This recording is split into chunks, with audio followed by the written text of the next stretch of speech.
It's about the relationship. It's about sitting with Sean, who takes a good 45 minutes to an hour and a half to pack his lunch every day.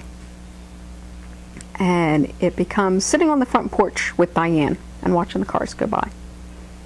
It becomes about watching Jeopardy and Wheel of Fortune with BJ. And it's about feeling the endless snack at 7:30 soon. What do you think, BJ? I know I'll get my snack. You betcha. And it's about negotiating BJ into the shower. And it's about sitting at the table and laughing till you're silly. So you're not there to fix things. You're not there to take care of people. And it becomes a very mutual relationship. And quite often we're all, I think, pretty much broken in many ways. And I'll be the first to admit that there are places where I am so shattered that quite often I am ashamed at my shattered places. And one book I can read, I did not bring a copy of it with me, but one book I can recommend by Henri Nouwen is The Wounded Healer.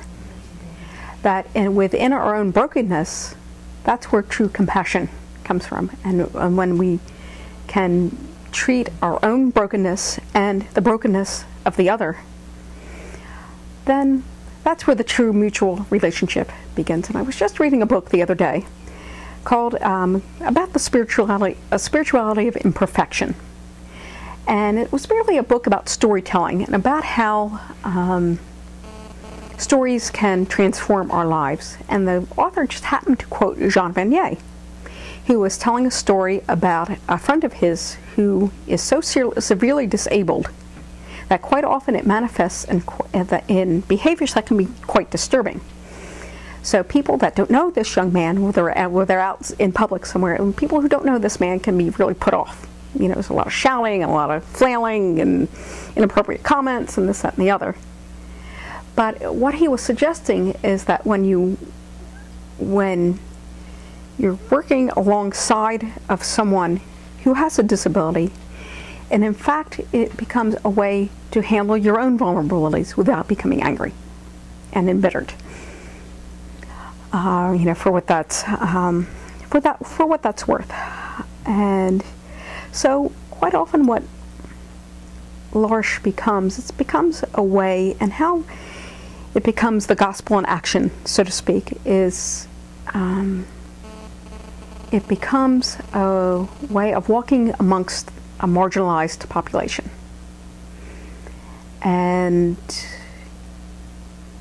But in a way that becomes a mutual, you know, mutual is the big flashing neon sign of it's a mutual relationship. You know, people that have disabilities feed you, you feed the people with disabilities, and you become true friends and true peers, not I'm going to take care of you and fix you, and you're just this little person who can't do anything and has no value except for. So one hand teaches the other, so to speak. I know I'm probably rambling, and I'm not. And that's kind of how I go. And unfortunately, I'm not an orderly thinker, but I kind of take wandering ganders through the gardens, and eventually get to the front door. And so what I'm trying to say is, L'Arche is a walk amongst what other people, what the mainstream would call the marginalized.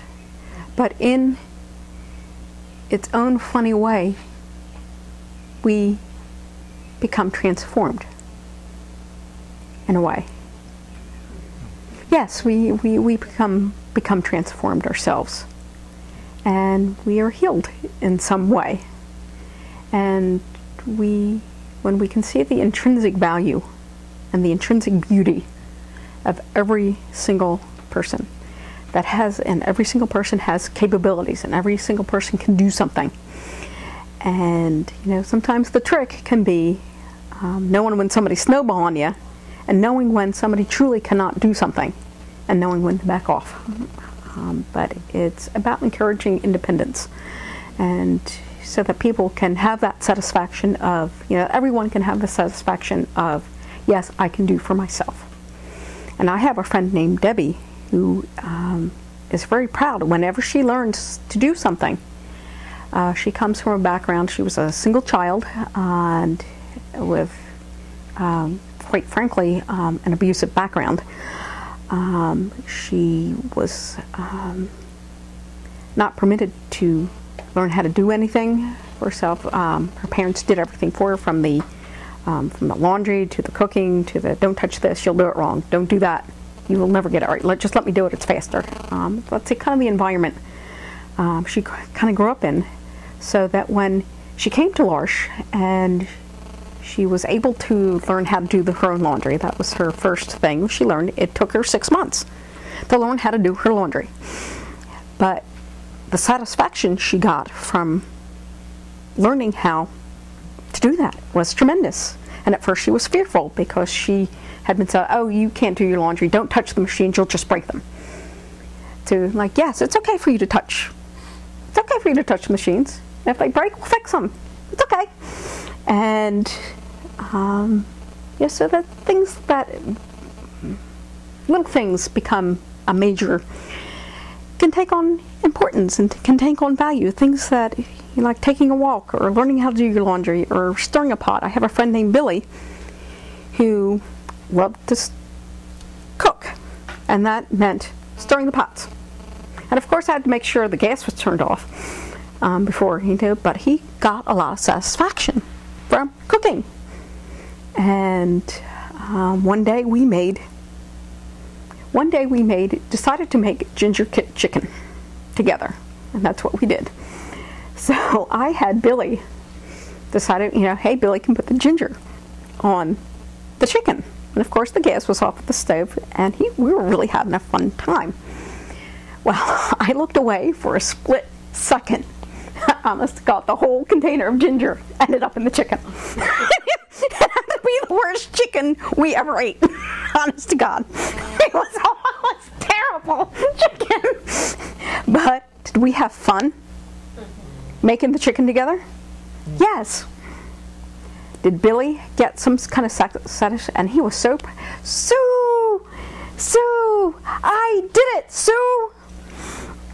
And then the next person would come in, Sue, Annie, I made the dinner. I made it. And that's how he's, but did he get some satisfaction of making dinner that night?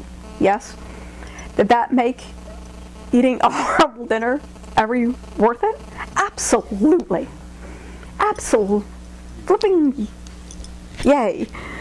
But so it's in these little stories or little vignettes that I'm telling you, that is the heart, I think. It's in those little vignettes that where it's where the reality of L'Arche comes. And I think I will leave it at that.